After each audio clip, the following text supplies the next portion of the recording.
In the name of God, the gracious, the merciful.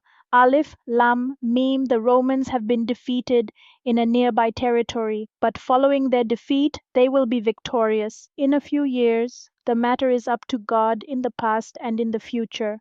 On that day, the believers will rejoice in God's support. He supports whomever He wills. He is the Almighty, the Merciful. The promise of God. God never breaks His promise, but most people do not know. They know an outer aspect of the worldly life, but they are heedless of the hereafter. Do they not reflect within themselves? God did not create the heavens and the earth and what is between them except with reason and for a specific duration. But most people regarding meeting their Lord are disbelievers. Have they not traveled the earth and seen how those before them ended up?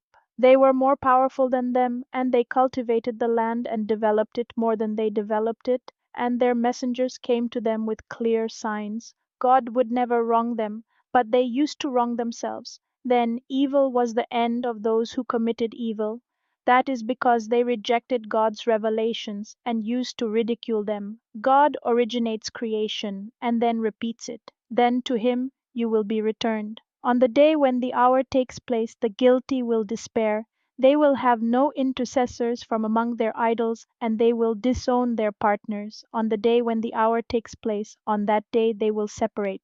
As for those who believed and did good deeds, they will be delighted in meadows. But as for those who disbelieved and rejected our signs and the encounter of the hereafter, those will be hauled into the torment. So glorify God when you retire at night and when you rise in the morning. His is the praise in the heavens and on earth and in the evening and when you reach midday. He brings the living out of the dead, and He brings the dead out of the living, and He revives the land after it had died. Likewise you will be resurrected, and of His signs is that He created you from dust, and behold, you become humans spreading out. And of His signs is that He created for you mates from among yourselves, so that you may find tranquility in them.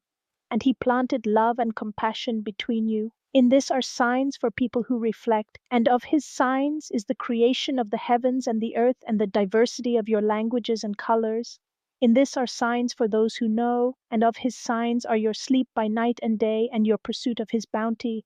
In this are signs for people who listen, and of His signs is that He shows you the lightning causing fear and hope. And He brings down water from the sky, and with it He revives the earth after it was dead. In this are signs for people who understand, and of His signs is that the heaven and the earth stand at His disposal, and then, when He calls you out of the earth, you will emerge at once. To Him belongs everyone in the heavens and the earth, all are submissive to Him. It is He who initiates creation and then repeats it, something easy for Him. His is the highest attribute in the heavens and the earth. He is the Almighty, the Wise. He illustrates an example for you from your own selves. Do you make your servants full partners in the wealth we have given you? Do you revere them as you revere one another? We thus explain the revelations for a people who understand. Yet the wrongdoers follow their desires without knowledge, but who can guide whom God leaves astray? They will have no helpers. So devote yourself to the religion of monotheism, the natural instinct God has instilled in mankind. There is no altering God's creation. This is the true religion, but most people do not know. Turning towards Him, and be conscious of Him, and perform the prayer, and do not be of the idolaters, of those who divided their religion and became sects, each faction pleased with what they have. When affliction touches the people, they call on their Lord, turning to Him in repentance. But then, when He gives them a taste of His mercy, some of them attribute partners to their Lord, to show ingratitude for what we have given them. Indulge yourselves, you will surely know. Have we sent down to them any authority which speaks in support of their idols? When we give people a taste of mercy, they rejoice in it. But when adversity befalls them, because of what their hands have perpetrated, they begin to despair. Do they not see that God expands the provision for whomever He wills or restricts it? Surely in this are signs for people who believe. So give the relative his rights, and the destitute and the wayfarer. That is best for those who seek God's presence. Those are the prosperous. The usury you practice, seeking thereby to multiply people's wealth, will not multiply with God. But what you give in charity, desiring God's approval, these are the multipliers. God is He who created you, then provides for you, then makes you die, then brings you back to life.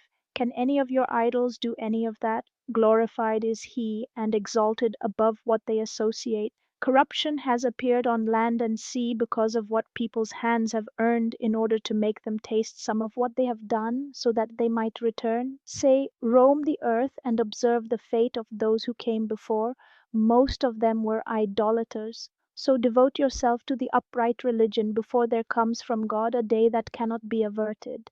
On that day they will be shocked. Whoever disbelieves, upon him falls his disbelief, and whoever acts righteously, they are preparing for themselves, so that he may reward those who have believed and done the righteous deeds out of his bounty. Indeed, he does not love the ungrateful, and of his signs is that he sends the winds bearing good news to give you a taste of his mercy, and so that the ships may sail by his command, and so that you may seek of his bounty, and so that you may give thanks.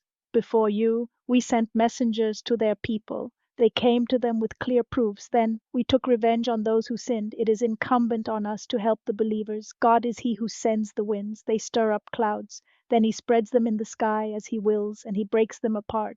Then you see raindrops issuing from their midst. Then, when He makes it fall upon whom He wills of His servants, behold, they rejoice. Although they were before this, before it was sent down upon them, in despair. So observe the effects of God's mercy, how He revives the earth after it was dead. Indeed, He is the reviver of the dead. He is capable of everything. But if we send a wind and they see it turning things yellow, they would continue thereafter to disbelieve.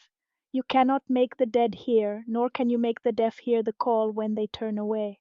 Nor can you guide the blind out of their error. You can make hear only those who believe in our signs and so have submitted. God is He who created you weak, then after weakness gave you strength, then after strength gave you weakness and gray hair. He creates whatever He wills. He is the omniscient, the omnipotent.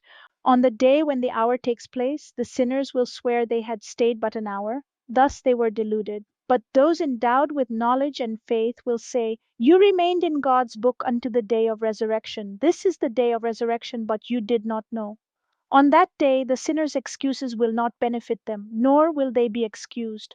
We have cited in this Quran for the people every sort of parable, but even if you bring them a miracle, those who disbelieve will say, you are nothing but fakers. God thus seals the hearts of those who do not know.